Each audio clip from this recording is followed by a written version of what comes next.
if CenterPoint has removed your meter because you have a gas leak at your house, the process would involve, if you're in the city limits, we would need to pull a permit. It's called a GTO permit, which stands for gas turn on. Then one of our guys would come out and we would pressure test your house and search for the leak.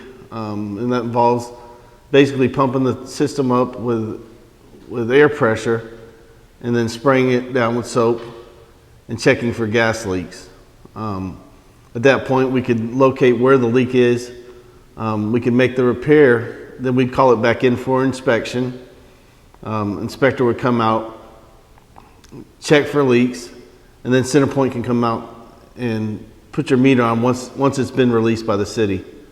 Yeah, if you have any questions, feel free to call us at Grand Plumbing Services, 281-302-6710.